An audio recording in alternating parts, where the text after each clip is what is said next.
रामकृष्ण हरी माऊली. लवकरच ज्ञानोबा आणि तुकोबांच्या पालख्या पुण्याहून प्रस्थान ठेवतील आणि एक चैतन्यमय वातावरण सगळ्या महाराष्ट्रात निर्माण होईल. दुसऱ्या बाजूला पाऊस आता बऱ्यापैकी सक्रिय होताना दिसतोय. ती पण एक आनंदाची बातमी आहे खरीपाच्या दृष्टीनं.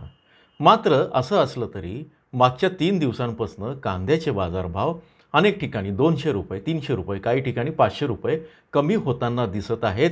आणि शेतकरी बांधव मला वेगवेगळ्या व्हिडिओमध्ये किंवा पर्सनली ज्यांच्याकडे माझे नंबर आहे ते विचारत आहेत की आता बाजारभाव काय होणार, पडणार आहे का, मंदी आली आहे का? आणि सांगा तुम्ही आम्हाला की मागच्या 2-4 दिवसात असं काय घडलं की कांद्याचे बाजारभाव पडतील, मग पुढे ते वाढणार आहेत का? चला तर या व्हिडिओमधनं तुमच्या सगळ्या प्रश्नांची उत्तरं थोडक्यात जाणून घेण्याचा प्रयत्न करू. नमस्कार. ॲग्रो शिवारमध्ये आपल्या सर्वांचं स्वागत आहे. आज आहे 3 जुलै, वार आहे शुक्रवार 2026. हा आठवडा तसा संपत आलेला आहे टेक्निकली. उद्या आणि परवा तशा आवक दबावातच राहतील. अनेक ठिकाणी बाजार समित्यांना सुट्ट्या असतात रविवारी, विशेषतः नाशिक पट्ट्यामध्ये, हे तुम्हाला माहिती आहे. त्यामुळे आता या सगळ्या आठवड्याचा जर विचार केला, अगदी आजचं जर आपण उदाहरण घेतलं तर लासलगाव आणि पिंपळगावला आणि पुण्यामध्ये साधारण ₹1 काही जे दर्जाचा कांदा आहे त्याच्यामध्ये घसरण आहे. मात्र काही दर्जाचा कांदा चांगला आहे. आता चांगल्या दर्जाचा जो कांदा आहे आज पिंपळगावला 30पर्यंत गेलेला आहे. सकाळच्या सत्रात जे लिलाव झाले चांगल्या दर्जाचा, वरच्या दर्जाचा. पण हलक्या दर्जाचा जो कांदा आहे त्याच्यामध्ये साधारण 50 पैशांची घसरण आहे. लासलगाव आणि पिंपळगाव या 2 मुख्य बाजार समित्यांचा प्रभाव संपूर्ण महाराष्ट्रावर किंवा मी तर म्हणेन आत्तापर्यंत सिद्ध झालेला आहे भारतावर आणि आशियावर सुद्धा असतो. यांचे पॅटर्न कसे ठरलेले तुम्ही बघा. अचानक बाजारभाव लासलगाव पिंपळगावला म्हणजे सरासरीचं मी म्हणतो आहे ते 2 आणि 5 रुपयांनी वाढत नाहीत. पण आणि घटतानासुद्धा ते अचानक घटत नाही आहे. विशेषतः मी या महिन्याचं पॅटर्न तुम्हाला सांगतो आहे, एरवीचं नाही. तर काय होतं आहे की सोमवारपासनं जे बाजारभाव आहे 50 पैसे 50 पैसे 50 पैसे असं करून जो सरासरी ₹23 होता तो 22वर आला आणि ₹21.50 असा दर आला. तर काय आहे की चांगल्या मालाची जे बाजारभाव आहेत ते टिकून जरी असले तरी त्याच्यामध्ये काही फरक पडताना दिसतो आहे. आता याचे जे वेगवेगळे कारण आहे ते मी तुम्हाला मुद्द्यांमध्ये सांगतो, उगाच प्रस्तावनेमध्ये तुम्हाला गुंतवणार नाही. पहिलं कारण सगळ्यात महत्त्वाचं बघा, वेगवेगळे आंदोलनं झाली, नाफेडच्या खरेदीचे दर जाहीर झाले. त्यावेळेस व्यापाऱ्यांनी एक धसका घेतला आणि त्यांना भीती होती की समजा हा कांदा जर गेला चांगला क्वालिटीचा नाफेडकडे किंवा सरकारी गोदामात तर आपली अडचण होऊ शकते. दुसरी गोष्ट त्यावेळेस अशी घडत होती ज्याला देशावरचे बाजारभाव आणि राज्यातले बाजारभाव असं म्हणतात. देशावर कुठे तर मग चेन्नई, कोलकाता, त्याच्यानंतर बंगळुरू, वरती उत्तर प्रदेश आहे, मध्य प्रदेश आहे, या ठिकाणी पंजाब, हरियाणा या ठिकाणचे जे कांद्याचे बाजारभाव आणि किंवा दिल्लीचे बाजारभाव यांची तुलना करता नाशिकमधले जे बाजारभाव होते इथून तिथं जाण्यासाठीचे हे तसे कमी होते. आणि मग आपण जो साठवलेला कांदा आहे त्याला जर चांगले बाजारभाव मिळवायचे असतील तर ते बाजारभाव वाढवावे लागतील. आणि हे बाजारभाव वाढवायचे म्हणजे असं घोषित करता येतं का की सगळे व्यापारी आले, मीटिंग केली, चलो आज से बाजारभाव ₹30 हो गए, असं होत नाही. तर मग ते वाढवण्यासाठी तुमच्या बाजारातल्या खरेदीच्या माध्यमातून वाढवावं लागतात आणि तसे ते वाढले. परिणामी काय झालं की नाशिकचे बाजारभाव वाढत आहेत म्हटल्यानंतर व्यापाऱ्यांमधली जी स्पर्धा आहे ती पण मी तुम्हाला आधी सांगितलेलं आहे. तिकडे जे आहे ते पण बाजारभाव वाढायला लागले आणि तिथले बाजारभाव वाढायला लागल्यामुळे एका काळानंतर मी साधारण 8 ते 10 दिवसानंतर एक पॉईंट असा आला की व्यापाऱ्यांचा जो साठवलेला कांदा होता ₹5 ₹10 जो काय त्यांनी घेतला असेल त्याला चांगला बाजारभाव मिळाला आणि त्याची देशावर जी काही आहे विक्री सुरळीत सुरू झाली. या सगळ्याचा अर्थशास्त्रीय परिणाम मी फार किचकट सांगत नाही, एक असा झाला की मागणी क्रिएट झाली तुम्हाला एक ग्राहकांची मनोभूमिका किंवा मनस्थिती समजून घ्या. ज्या वेळेस वस्तू महाग होतात किंवा टंचाई होईल असं वाटतं, त्यावेळेस ज्या ठिकाणी ग्राहक 50 पैशांची वस्तू विकत घेतो किंवा 50 रुपयांची वस्तू विकत घेतो, त्यावेळेस तो जास्त त्याच्यामध्ये गुंतवणूक करतो. म्हणजे 1 किलो कांदा विकत घेणारे ग्राहक आता 2 किलो 5 किलो कांदा विकत घ्यायला लागले, कारण त्यांना वाटायला लागलं की आता कांद्याचे बाजारभाव वाढत आहे. देशावरच्या व्यापाऱ्यांची पण मानसिकता अशीच झाली आणि त्यांनी पण कांद्याची जी विकत घेण्याचं प्रमाण वाढवलं. त्यामुळे एक पॉईंट असा आला मागच्या 15 दिवसात की सगळीकडचेच बाजारभाव वाढले आणि छान आबादी आबाद परिस्थिती निर्माण झाली.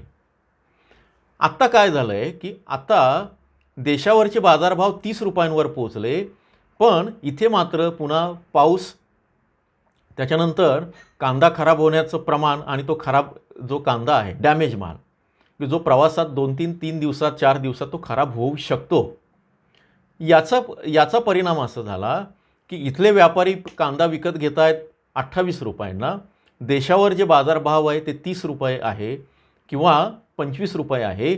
याच्यामधला जो गॅप आहे तिथे पाठवण्याचा खर्च 5 ते 6 रुपये येतो. हा खर्च जर वसूल व्हायचा असेल तर मग त्याला एकच पर्याय आहे, एक तर तिकडचे बाजारभाव 40 व्हायला पाहिजे, दिल्लीचे, चेन्नईचे, कोलकाताचे किंवा नाशिकचे बाजारभाव कमी व्हायला पाहिजे, तर ते सगळं आडते असतील व्यापारी असतील त्यांचं ते गणित बसतं. आणि त्याचा परिणाम असा झाला की मग हे बाजारभाव हळूहळू कमी व्हायला लागले. काही ठिकाणी म्हणजे सिन्नर असेल, सटाणा असेल, संगमनेर असेल, अहिल्यानगर असेल, इथे ड्रास्टिकली कमी झाले. आणखी एक, अहिल्यानगरमध्ये जर तुम्ही आता कांदा विकत असाल, राहत्याबद्दल मी सांगितलेलं आहे, एकदम वर जाऊन खाली आलेली आहेत, 500-600 रुपयाची गॅप आहेत, तर त्या ठिकाणी अजूनही धोका आहे या आठवड्यात. आणि इतर ठिकाणी मात्र विशेषतः नाशिक जिल्ह्यामध्ये खूप कमी होणार नाहीत. पण नाशिक सोडलं, 1-2 बाजार समिती पिंपळगाव आणि लासलगाव जर सोडली तर अनेक ठिकाणी कांद्याचे बाजारभाव आता दबावात आहे. आता याचं दुसरं आणखी एक कारण पावसामुळे आता खरीप हंगामाची लगबग सुरू होईल आणि या लगबगीसाठी कर्जमाफी अजून जी होणार आहे त्याची रक्कम अनेकांच्या खात्यात आलेली नाही. रक्कम म्हणजे काय तुम्हाला मिळणार नाही ते, पण बँकेने जेव्हा तुमचं 7/12चं कर्ज माफ झालं आहे असं जेव्हा तुम्हाला दाखला मिळेल त्याच वेळेस तुम्हाला पुढचं पीक कर्ज मिळेल. अनेक शेतकऱ्यांना पीक कर्ज नाही आहे, त्यांच्याकडे रोख रक्कम नाही आहे. मग अशा वेळेस त्यांनी काय केलं की चाळीत ठेवलेला कांदासुद्धा बाहेर काढला आणि जे काय पैसे मिळतील, म्हणजे भाव तसे बरे होते पण ते खूप चांगले नव्हते, त्यामुळे ती पण गर्दी झाली. आता गर्दीचं मी तुम्हाला सांगतो, हा व्हिडिओ थोडा मोठा होईल, आणखी 2-3 मिनटं घेतो. सोमवारी आवक झाली 4,70,000 मेट्रिक टन, मंगळवारी आणि बुधवारी झाली 3,60,000 ते 3,70,000 क्विंटल, माफ करा मेट्रिक टन नाही, ही राज्याची आवक आहे. एकट्या नाशिक आणि नगरमध्ये सोमवारी जी आवक झाली ती 3,00,000 क्विंटलपर्यंत गेली आणि इतर ठिकाणी मग इतर दिवशी काल आणि परवासुद्धा ती बऱ्यापैकी होती, ती जवळपास 2 लाखांच्या आसपास होती या 2 जिल्ह्यांमध्ये. स्वाभाविक आवक वाढली की भाव पडतात, त्यामुळे तुमचा हलका कांदा असेल, बिलो ॲव्हरेज कांदा असेल तो विकायलाच पाहिजे. पावसानं खराब होणार असेल, अनेकांचा कांदा उघड्यावर होता तर त्यांना तो विकावा लागणार आहे, तर त्यामुळे सुद्धा हा दबाव आहे. आणि तिसरं सगळ्यात महत्त्वाचं कारण आहे ते म्हणजे की अनेक व्यापारी त्यांना पुढची चाहूल लागली आहे का, कारण अनेक शेतकरी मला सांगत आहेत, विशेषतः कसमादे पट्टा, कळवण, सटाणा, देवळा, मालेगाव, चांदवड आणि त्या परिसरातले शेतकरी म्हणत आहेत की काही व्यापाऱ्यांनी स्टॉक करायला सुरुवात केली आहे. मीडियम लेवलचा कांदा, गोल्टा, हा कांदा कुठे जातो, निर्यातक्षम कांदा असेल तर तो बांगलादेशची अजून काही शक्यता नाही आहे, तुम्ही व्हिडिओ बघा, पण तो मलेशिया आणि त्या देशांमध्ये तो जाऊ शकतो. सध्या आपली जी निर्यात सुरू आहे श्रीलंका, मलेशिया, त्याच्यानंतर तिकडे सिंगापूर आहे, व्हिएतनाम आहे, या देशांना, नेपाळ आहे, इथे आपली निर्यात सुरू आहे. पूर्व आशियामध्ये, पश्चिम आशियामध्ये दुबईला आणि तिथून जात आहे, पण त्याला थोड्या मर्यादा आहे, ती पण आता सुरळीत होईल. त्यामुळे या सगळ्यात बांगलादेशचा विषय अजून तर काही नाही आहे, त्यामुळे व्यापाऱ्यांना वाटतं की हा कांदा साठवला तर भविष्यात हे उपयोग होईल. तिसरी गोष्ट, लाँग टर्ममध्ये ज्या व्यापाऱ्यांनी आधीच कांदा खरेदी केला, ज्यांच्याकडे स्टॉक आहे, म्हणजे कधी एप्रिलमध्ये आणि एप्रिल किंवा मे महिन्यात जो 10 रुपयापेक्षा कमी खरेदी केला होता त्या व्यापाऱ्यांपैकी अनेकांनी तो कांदा विकलेला आहे. त्यांना माहिती की अगदी 2 रुपये 50 पैसे जरी आले तरी व्यापारी त्याच्यावर रिस्क घेत नाही, ते कांदा विकून मोकळे होतात.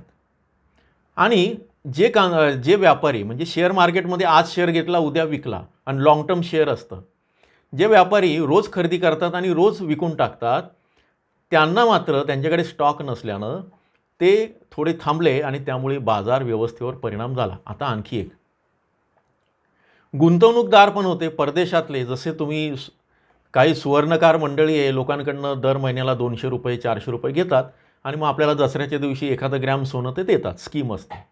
त्याच पद्धतीनं अनेक कांदा व्यापारी कांद्याची साठवणूक करण्याची ज्यांच्याकडे सोय आहे असे लोक परदेशातून किंवा देशातून गुंतवणुकीसाठी पैसे घेतात. आणि म्हणजे मला जर असं वाटलं की मी 1 लाख रुपयाचा कांदा घ्यायचा, मी कुठल्या तरी व्यापाऱ्याकडे जाईल, त्याला सांगेल की हा माझा गुंतवणूक करायची 1 लाख रुपयाची, माझ्याकडे हा ब्लॅक मनी आहे, म्हणजे किंवा असं तर कोणी देत नाही, त्यामुळे ज्याकडे पैसा पडेल तो गुंतवणूक करतो आणि त्या गुंतवणुकीतून मग ते सांगतात मी कधी विकायचा आहे, हा आत्ता विकायचा का तसा विकायचा आहे. या पद्धतीनं त्यांची जी काही फी किंवा मध्यस्थाची रक्कम असेल ती जाऊन माझ्या 1 लाखाचे 1,20,000 जर 2 महिन्यात होत असतील, असे अनेक लोक गुंतवणूक करतात कांद्यामध्ये, त्याच्यामध्ये परदेशातले पण आहेत. तर या गुंतवणूकदारांना पण काही त्यांनी युद्धामुळे तगादा लावला आणि कांदा विकून ते पैसे मोकळे करायचे आहेत, त्यामुळे सुद्धा मार्केटवर दबाव आला असं दबक्या आवाजात चर्चा आहे, बऱ्याच जणांनी सांगितलं आहे त्याच्यातनं. आणि हे 3 जे कारणं आहेत आणि पावसाचं महत्त्वाचं कारण आहे की बिलो ॲव्हरेज कांदा खराब होतो आहे. चाळीतला ज्यांचा कांदा अवकाळी पावसाने बाधित झाला आहे तो पण खराब होऊ शकतो, काही ठिकाणी होत आहे, याची पण भीती आहे. आणि खरीपाच्या पेरण्यांसाठी लवकरच शेतकरी त्या कामाला लागले आणि मजूर टंचाई जर झाली तर त्याचाही एक परिणाम हे मी तुम्हाला आधी सांगितलेलं आहे. रविवार आणि सोमवारचे व्हिडिओ बघा आणि रविवारी मेंबरशिप व्हिडिओमध्ये मी अगदी बारीक सांगितलं आहे कांदा विकायचा की ठेवायचा. आता मी काहीच सांगणार नाही कारण माझं सांगून झालेलं आहे. तर तुम्ही ते व्हिडिओ बघा, मागच्या आठवड्याचे बघा. आणि एक संकेत दिले होते की तुम्ही 50 रुपये 60 रुपये 40 रुपये असं हेडिंग वाचून किंवा असे व्हिडिओ बघून उगाच काहीतरी कांदा ठेवलात आणि हे केलं तर त्याची अडचण येईल. आता सगळ्यात महत्त्वाचा प्रश्न, एवढी सगळी तुम्ही बडबड केली, बाबा पुढचं सांग काहीतरी, काय होईल, नाही तर कमेंटमध्ये कराल नुसती बडबड करतायत, पुढे भाव वाढतील की नाही ते महत्त्वाचं आहे आम्हाला. काही काळजी करू नका, प्रत्येक याचा हा फेज असतो, त्यामुळे आत्ता हा फेज निघून जाईल. जो खराब झालेला कांदा आहे तो मार्केटमधनं वजा होईल. ज्यांचा कांदा टिकणार आहे, जो चांगल्या क्वालिटीचा आहे, त्याला बाजारभाव मिळणार आहेत. त्यामुळे एक फेज असा येईल की हा काही दिवसानंतर, मग तो 15 दिवसांनी येईल की महिनाभराने येईल, कांद्याचे बाजारभाव परत सुरळीत होऊ शकतात. आणखी एक, कांद्याचे बाजारभाव आता जे घटत आहेत ते जर नाशिकला सरासरी 25 रुपये, 25 तर झालीच नाही, 20 रुपये असेल तर ते 15 रुपयाच्या सरासरीच्या खाली जाणार नाहीत, ते पण तुम्ही लक्षात घ्या. 2 प्रकारच्या कांद्यांना सध्या तोटा होतो आहे, हलके माल आणि वरच्या क्वालिटीचा जो आहे तर त्याच्यामध्ये थोडंसं देशावरचे भाव आणि जुळत नसल्यानं. पण ही परिस्थिती लवकरच सुधारेल. कधी सुधारेल सांगता येत नाही, सुधारेल का नाही माहिती नाही. या सगळ्या याच्यातनं फक्त पॅनिक होऊन कांद्याच्या बाजारात गर्दी करू नका. विका, टप्प्याटप्प्याने विका. आज जर तुम्ही एक गाडी आणली, पिकअप आणली, तर 2 दिवसांनी परत न्या, 50 पैशांचा तोटा होईल. पण आजच तुम्ही अख्खे 10 ट्रॅक्टर माल असला, एकाच गावातले समजा 10-20 ट्रॅक्टर घेऊन गेलात तर मात्र अवघड आहे. त्यामुळे आता कांद्याचे बाजारभाव वाढवणं किंवा पाडणं हे तुमच्या हातात आहे. पुढचे संकेत सकारात्मक आहेत. भाव डाऊन होणार नाही, मंदी येणार नाही, मात्र पुढे किती वाढतील, 30 रुपये होईल का, 40 रुपये होईल का, हे सध्या सांगणं म्हणजे हवेत गोळीबार करण्यासारखं आहे. आता वारीनंतर पांडुरंगाची कृपा राहिली तर आणखी काही चांगल्या गोष्टी घडणार आहेत. हे मी काय म्हणतात अंधश्रद्धा किंवा श्रद्धेतून बोलत नाही आहे, हे मी आकड्यांच्या भाषेत मी तुम्हाला नंतर समजून सांगेन रविवारी किंवा पुढच्या आठवड्यात. तोपर्यंत सध्या पॅनिक होऊ नका, घाबरू नका, काळजी करू नका. व्हिडिओ उशिरा येतो आहे त्याबद्दल थोडी माफी मागतो, कारण लाईटचे प्रश्न आमच्याकडे पण आहेत, बाहेर पाऊस सुरू आहे, त्यामुळे सगळं वातावरण लवकरच निवळेल आणि तुमचा कांदा एका सकारात्मक दिशेनं जाईल. जोडून राहा. हा व्हिडिओ कसा वाटला ते सांगा आणि अगदी बारीक विक्रीच्या निर्णयासाठी मागचे व्हिडिओ बघा. शक्य झालं तर मी आता शनिवारी तुम्हाला उद्या किंवा परवा तुमच्याशी बोलणारच आहे. रामकृष्ण हरी.